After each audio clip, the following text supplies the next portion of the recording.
就算肯買都好啦，都起碼減5至10萬啦個價錢。咁但係其實有好多西人都唔介意喎，你知唔知啊？係啊。Hello， 大家好，歡迎你哋翻到嚟我哋嘅 YouTube 頻道 Buy Sell YBL， 我係你嘅大溫地產經紀 Edward。Hello， 大家好，我係 Billy。Edward 啊，又到1月咯喎。逢親到1月咧，我唔知你啲客會唔會，但係我有好多客人咧都會好關心佢哋嘅房屋嘅政府估價嘅喎，因為1月1號出政府估價噶嘛。係。咁因為有啲客人咧，佢係諗住今年去買屋啦，咁就想參考下呢個 BC assessment 嘅價錢啦。咁因為呢個 BC assessment 嘅價錢咧，其實亦都會影響到地稅嘅喎。咁所以其實有另外一啲屋主咧，每一年都會想睇下，今年究竟個地稅大概係會俾幾多咧？係啊，咁你知唔知道政府估價通常我哋話就話1月1號出啦，但係佢按照幾時去做一個估價啦？我梗係知啦。咁但係我知道有好多客人咧都認為1月1號出政府估價咧，就其實就係估1月1號嗰個價錢嘅喎。係啊，你講啱咗一半啦。個估價咧個報告係1月1號出嘅，咁但係真正個價錢定價咧係按照翻舊年嘅7月1號去做出個定價。咁我哋可以睇一睇，如果7月1號做個定價，嚟依家都成大半年啦，咁所以當中如果有咩升跌啊，都係唔會喺個價錢嗰度 reflect 到出嚟嘅。咁譬如我之前有個客啊，咁佢想去 list 佢個 property 去做買賣去賣出啦，咁我幫佢做一個市場調查嘅一個評估嘅時候咧，發現佢個屋個估價同佢隔離屋好似低咗啲喎。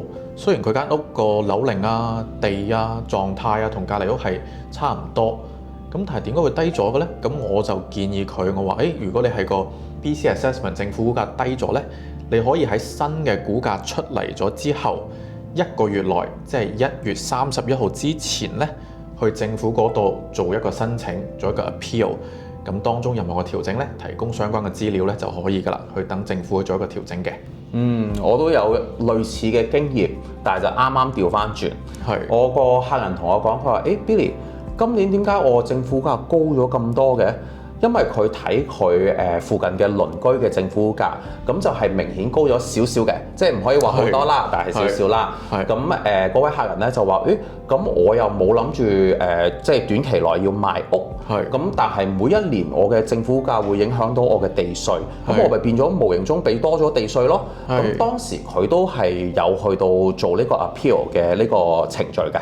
咁所以大家咧要記住啦，因為而家都1月中啦，如果真係要 appeal 嘅話咧，其實時間冇多啦，咁就盡快要去做呢一個 process 啦。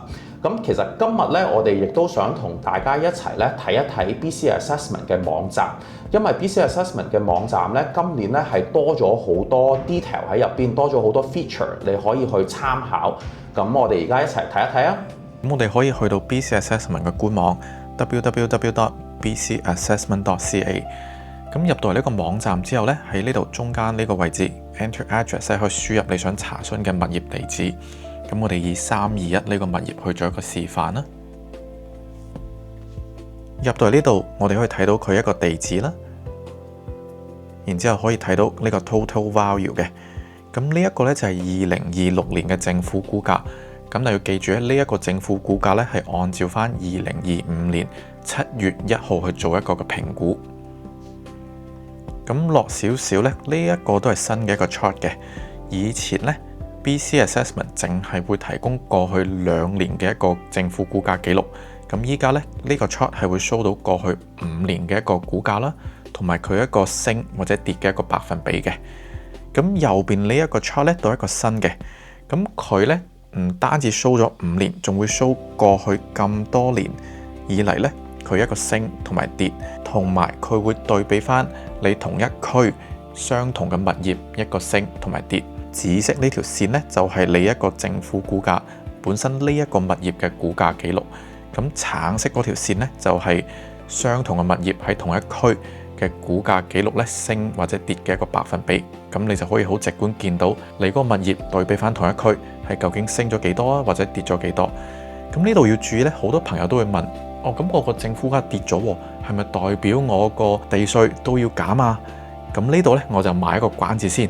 下一條視頻咧，我會詳細咁樣同觀眾去講解你個政府估價跌咗或者升咗，對你個 property tax 即係你個地稅係有乜嘢嘅影響。我哋再拉落少少咧，可以見到呢個 year build 啦、bedroom 啦、bathroom 一啲基本嘅資料嘅。咁呢度一個小 tips 俾觀眾咧，就係話呢個 strata area 呢度啦。以呢個物業為例啊，佢係947尺嘅。咁呢一個數字呢，係當時個發展商佢遞交俾政府嘅一個 blueprint 一個藍圖。咁佢起屋嘅時候呢，就按照翻947尺呢個數字去起。咁當然起嘅過程當中呢，可能會有少少嘅出入。咁同埋有時呢，個 listing agent 掛牌個經紀呢，佢喺掛牌嘅時候會揾一個第三方嘅專業人士去做一個測量，所以具體嘅數字咧可能會有少少出入，但係好多時候我都建議客人咧會用翻呢一個數字去做一個參考會比較準確，因為個發展商咧遞交藍圖嘅時候係用呢一個數字去做記錄嘅。喺右邊呢一度咧，呢個叫 Legal Description and Parcel ID。咁喺 BC 省咧，我哋一個 Land Title Office 即係田土廳，咁佢哋有佢哋自己一個特別嘅登記嘅形式，咁呢一個就係佢哋嘅登記形式嘅 ID。咁下邊咧會見到叫 Sales History， 咁過去3年如果呢個物業有一啲買賣嘅記錄啊，咁就會喺呢度顯現到出嚟啦。咁喺下一個 tab 咧，呢一個就係 Map， 就可以睇到你一個具體物業嘅地址啦，咁同埋佢附近嘅一啲物業嘅情況同埋政府估價，咁你可以撳入去做一個直觀嘅對比。咁呢個第3個 tab 咧都係一個新嘅 tab， 咁呢度咧就會 show 到你附近9個物業一個政府估價。如果你嗰個物業咧係一個公寓，係一個 apartment 嘅話咧，好大機會佢嗰啲 neighbor 啊、附近鄰居嗰啲物業咧俾出嚟嘅都係同一棟樓，去俾你作一個參考。咁佢都會 show 埋佢具體個strata area， 即係嗰個大細啊，佢有幾多房啊、幾多廁所呢啲基本嘅資料嘅。咁第4個 tab 咧都係一個新嘅 tab， 呢度咧就會 show 到附近嘅一啲物業嘅成交記錄。咁好似上一個 tab 啦，好大機會佢都要 show 翻同一個 building， 如果有買賣記錄嘅話咧，都係 show 翻出嚟嘅。咁又或者附近差唔多樓齡嘅，咁佢都會 show 埋出嚟。例如呢一個，佢就算唔係同一棟樓，但係佢係1976年對比翻1972年嘅咧，佢都會 show 翻呢個出嚟。咁佢會 show 埋佢嗰個政府估價啦，同埋一個 sales price 同埋 sales date， 即係佢過去買賣個成交時間同埋個價錢嘅。咁啱啱我哋都同大家分享咗喺 BC Assessment 嘅網站點樣可以揾到大家嘅政府估價啦，亦都可以揾到附近嘅買賣記錄啦。係。咁其實有好多客人都會問我 Billy， 其實我應唔應該用政府估價呢個價錢去寫一個 offer for 我自己想買嗰間物業呢？或者有啲賣家嘅客人呢就會問Billy， 我應唔應該用 BC Assessment 呢個價錢作為一個 listing price 去賣自己嗰間房屋呢？咁其實學似我哋啱啱講啦，其實政府估價呢係1月1號出啦，但係佢嘅估價呢係估上年嘅7月1號嘅。咁所以其實中間咧已經有5-6個月嘅區別喺度啦。咁同埋另外俾一個 extreme 少少嘅例子，大家啦就極端少少嘅就係，如果譬如嗰個客人其實係想26年嘅10月份買一間房屋嘅，如果佢喺26年10月份寫一個 offer， 但係按照住 BC Assessment 嘅估價價錢咧，係講緊係25年7月1號嘅咯喎，就會變咗好耐喎，爭咗年幾嘅喎。係。咁大家都知道啦，而家疫情之後，其實嗰個樓市嗰個波動都幾大下啦。係啊。係啦，即係年頭可能頭3-4個月可能係升嘅，之後嗰幾個月又跌嘅，下一年又升2個月，又跌幾個月咁樣。所以其實個波幅係好大嘅，好難按照年幾前嗰個價錢去即係準確估到今時今日呢一個物業係值幾多錢嘅。係。咁呢一個係一個好重要嘅因素，即係點解 BC Assessment 咧就最好淨係攞嚟參考啦。咁另外一個因素咧就係BC Assessment 咧，其實每一年咧佢係唔會走入去你間屋嗰度望一望你入邊嘅狀況嘅。所以譬如如果有啲客人嘅房屋入邊咧係做咗大型嘅裝修咧，即係譬如裝修咗20萬又好，裝修咗30萬又好，BC Assessment 嗰個估價咧係顯示唔到出嚟嘅。即係除非學似我哋啱啱片頭講嘅，就係1月31號之前去同BC Assessment 做一個 appeal 嘅process。咁樣去同佢講，我其實做咗呢一個裝修，咁樣提供翻啲資料俾 BC Assessment， 等佢再去重新估價翻你嗰間屋嘅準確嘅價值。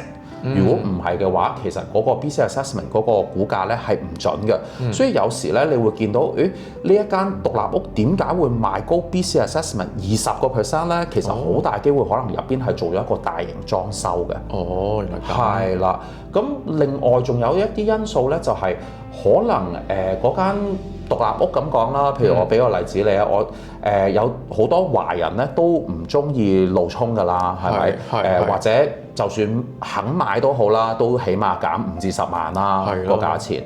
咁但係其實有好多西人都唔介意喎，你知唔知啊？哦，係啊。係啊，我之前試過一個例子咧，就係一個賣家嘅客人咧，我去佢屋企度做一個專業嘅估價啦。咁我就同呢位客人講話，其實你知唔知道你間獨立屋係路衝㗎？咁樣，咁呢一位西人嘅客人咧就同我講話，其實我買屋嘅時候我已經知道呢一個問題嘅。咁但係其實點解我買呢一間獨立屋咧？就係佢覺得路衝令到呢個景觀比較 open 啊，因為前邊冇獨立屋，你唔會直接望住你嘅鄰居，咁佢就覺得 open 啲，個視野廣闊啲，光線好少少。好似係喎，係啊，所以各有各講法嘅其實。咁但係 BC Assessment 咧就唔會去睇呢啲嘢入去嘅，其實所以但係你都知啦，我哋即係作為經紀嘅話，都知道呢一樣嘢點都會影響到個價錢嘅，多多少少都係啦。咁另外講完獨立屋，或者我哋講下 townhouse 咁講啊。townhouse 又有另外一個例子咧，就係好多 townhouse 都係可能有幾排啦。咁前邊嗰一排咧，好大機會其實都係對住大街嘅。咁後邊嗰幾排咧，就係可能對住內園景啦。咁買家買嘅時候，咁當然係想買內園景㗎啦。梗係買靜啲嗰邊啦。係啦，又即係少啲塵啦，同埋小朋友喺後花園玩嘅時候，亦都比較安全啲。屋主會安心啲啦。咁但係 BC Assessment 咧，好多時咧都係唔會去計算呢一樣嘢入去嘅。佢哋好多時都會睇呢一個 townhouse 係1600尺就係呢一個價錢，呢一個 townhouse 1800尺喺同一個complex 入邊，同一個即係小區入邊就係值呢一個價錢。咁就唔會計算到啱啱我哋講嗰個對大路同埋對內園呢一個問題喺入邊嘅。